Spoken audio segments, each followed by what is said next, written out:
E, ao mesmo tempo, tem uma outra parte por aí que acha que os sonhadores são um pouco iludidos, sabe? Que a gente vive, e eu me considero um sonhador também, que a gente vive um pouco na ilusão da vida.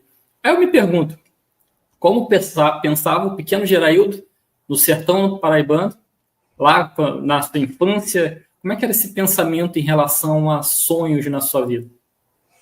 Renato, primeiro, eu sempre sonhava, né? Eu sonhava mais acordado do que dormindo, porque dormindo talvez fosse pesadelo, em sonho não, eu estava visualizando, eu estava mentalizando, eu estava idealizando, né? A minha vida melhor, a minha vida prosperando, eu conseguindo realizar os meus sonhos. E interessante, né, Renato, essa coisa do sonho, é que eu devia ter uns 8 anos de idade, quando eu entrei pela primeira vez em um ambiente com um ar-condicionado, que foi uma agência do Banco do Brasil, e ali nasceu o meu desejo de trabalhar no banco. E esse sonho eu nunca abri mão dele, e eu sonhei por 18 anos. Então eu demorei 18 anos para realizar esse sonho.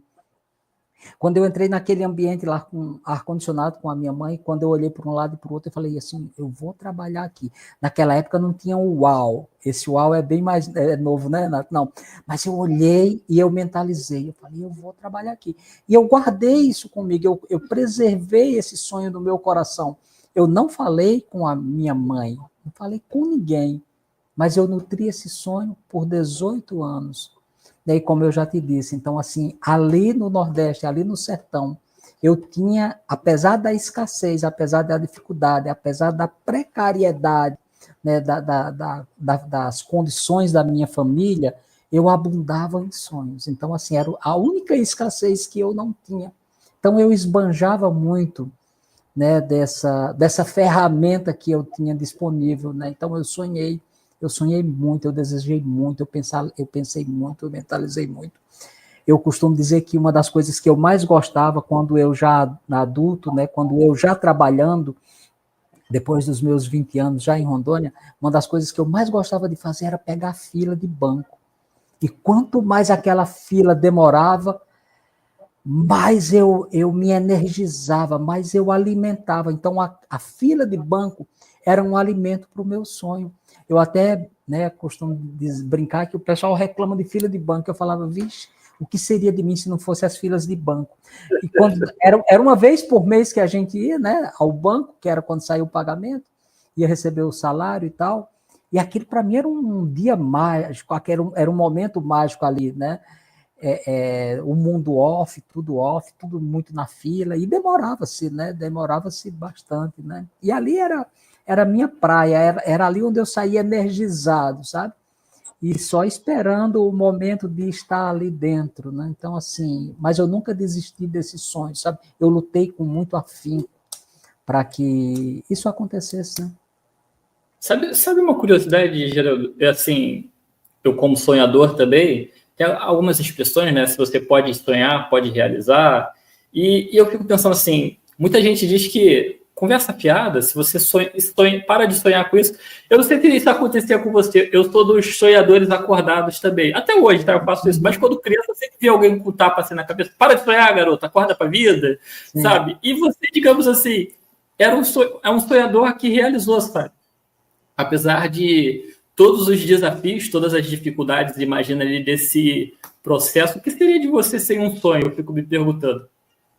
Não, eu não consigo me visualizar, eu não consigo imaginar onde estaria eu, né, agora, né? O que seria de mim atualmente se eu não tivesse treinado a minha mente, treinado né, a minha cabeça, me ensinado a sonhar, né? E eu acredito que eu aprendi isso com muita força.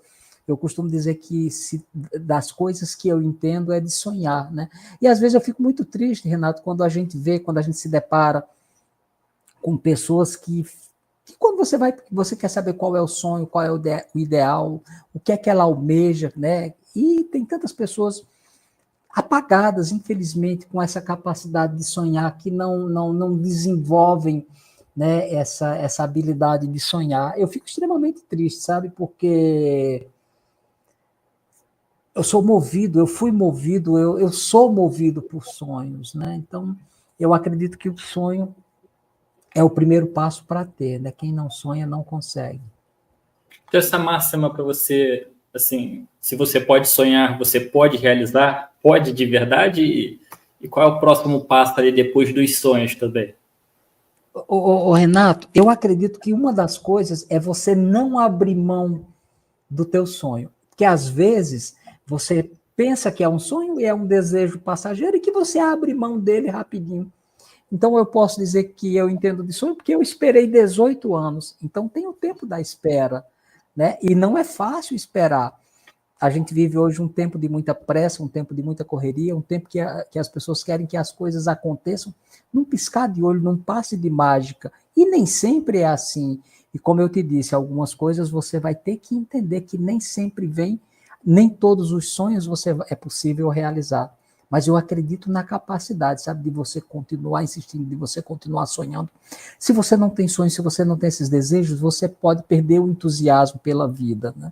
E a minha vida tem sempre, sabe, uma pitada de entusiasmo, uma pitada de garra, uma pitada de desejo muito forte e alimentado, consequentemente, pelos sonhos, né? Pela vontade de querer acontecer, de querer fazer, de querer, né, realizar.